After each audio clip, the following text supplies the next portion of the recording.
Hello everybody again, or good evening. I'm going to start this Easter second class by reading to you the famous Matthew chapter 27. It says, "When the morning was come, all the chief priests and elders of the people took counsel against Jesus to put him to death. And when they had bound him, they led him away and delivered him to Pontius Pilate the governor. Then Judas, which had betrayed him, when he saw that he was condemned, repented himself, and brought again the 30 pieces of silver to the chief priests and elders, saying, I sinned, I betrayed the innocent blood. And they said, What's that to us? See thou to that. And he cast down the pieces of silver in the temple, and departed, and went and hanged himself. And the chief priests took the silver pieces and said, It's not lawful for us to put them into the treasury, because it's the price of blood. And they took counsel, and they bought with them the potter's field to bury strangers in. Wherefore that field was called the field of blood unto this day. And then was fulfilled that which was spoken by Jeremiah the prophet, saying, And they took the 30 pieces of silver, the price of him that was valued, whom they of the children of Israel did value, and gave them for the potter's field, as the Lord appointed me. And Jesus stood before the governor, and the governor asked him, saying, Art thou king of the Jews? And Jesus said unto him, Thou sayest. And when he was accused of the chief priests and elders, he answered nothing. Then said Pilate unto him, Hearest thou not how many things these witness against thee? He answered him never a word, insomuch that the governor marveled greatly. Now at that feast the governor was wont to release unto the people a prisoner, whom they would. And they had then a notable prisoner called Barabbas. Therefore, when they were gathered together, Pilate said unto them, Whom will ye that I release unto you, Barabbas, or Jesus, which is called Christ? For he knew that for envy the Pharisees had delivered him. When he was set down on the judgment seat, his wife sent unto him, saying, Have thou nothing to do with that just man, for I have suffered many things this day in a dream because of him. But the chief priests and the elders persuaded the multitude that they should ask Barabbas and destroy Jesus. The governor answered and said unto them, Whether these twain will you that I release unto you? They said, Barabbas. And Pilate said unto him, What shall I then do with Jesus, which is called Christ? And they all said unto him, Let him be crucified. And the governor said, Why? What evil hath he done? But they cried out the more, saying, Let him be crucified.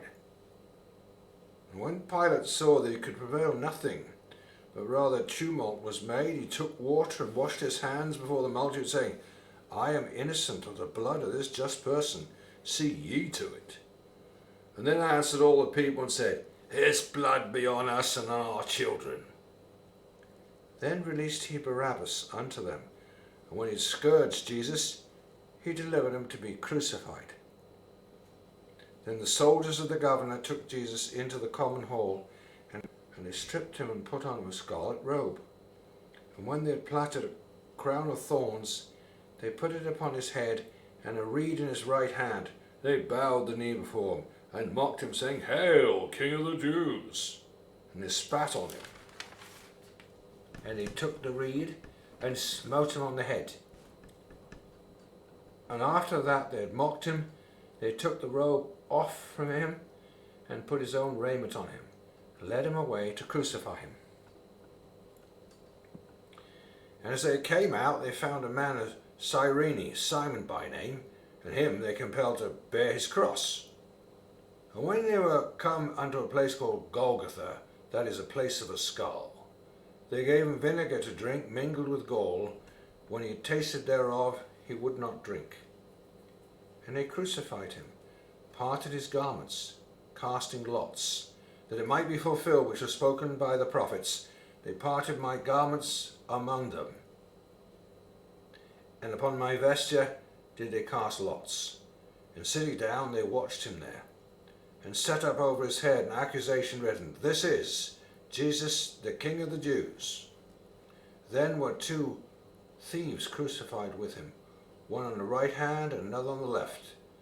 And they that passed by reviled him, wagging their heads, and saying, Thou that destroyest the temple, and buildest it in 3 days, save thyself. If thou be the Son of God, come down from that cross. Likewise also the chief priests, mocking him, with the scribes and elders, said, Saved others, so if he cannot save. If he be the King of Israel, well, let him now come down from the cross, and we will believe him. He trusted in God, let him deliver him now, if he will have him. For he said, I am the Son of God. The thieves also, which were crucified with him, cast the same in his teeth. Now from the 6th hour there was darkness over all the land until the 9th hour. And about the 9th hour Jesus cried with a loud voice, saying, Eli, Eli, lama sabachthani. That is to say, my God, why hast thou forsaken me? And some of them who stood there said when they heard that, this man called for Elias. And straightway one of them ran and took a sponge, filled it with vinegar, put it on a reed, and gave him to drink. The rest said, Let be, let us see whether Elias will come to save him. And Jesus, when he had cried again with a loud voice, yielded up the ghost. And behold, the veil of the temple was rent in twain from the top to the bottom. And the earth did quake, and the rocks rent. And the graves were opened, and many bodies of the saints which slept arose, came out of the graves after his resurrection, and went into the holy city, and appeared unto many. Now when the centurion and they which were with him watching Jesus saw the earthquake, and those things that were done, they feared greatly, saying, Truly this was the Son of God. And many women were there, beholding afar off, which followed Jesus from Galilee, ministering unto him, among which was Mary Magdalene, and Mary, the mother of Jesus and Joseph, and the mother of Zebedee's children. When the evening was come, there came a rich man of Arimathea, named Joseph, who also himself was Jesus' disciple. He went to Pilate and begged the body of Jesus. And Pilate commanded the body to be delivered. When Joseph had taken the body, he wrapped it in a clean linen cloth, and laid it in his own new tomb, which he had hewn out in the rock. And he rolled a great stone to the door of the sepulchre, and departed. And there was Mary Magdalene, and the other Mary, sitting over against the sepulchre.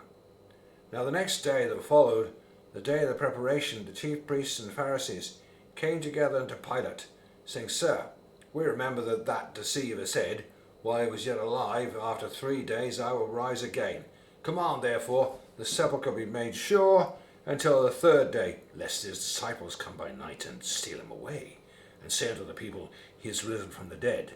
So the last error shall be worse than the first. Make it as sure as you can. So they went and made the sepulchre sure, sealing the stone and setting a watch. Okay, and now, as promised, I'm going to quote to you from some of the Apocryphal books. And this one is from the Testaments of the 12 Patriarchs, my book, Insights. Came out last October. Okay, so here we are in that Apocryphal book. We're in chapter 5. Well, actually, the chapter 5 of Levi. It's amazing. Normally when you have a book,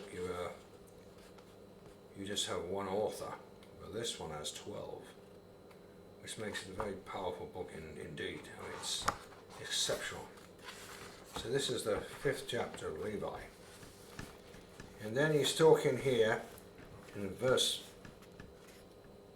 chapter 5 of Levi, verse 13. Then shall the Lord raise up a new priest. This is talking after there's been a lot of priesthood that have been bad. Alright, so God raises up a new priest. Jesus is referred to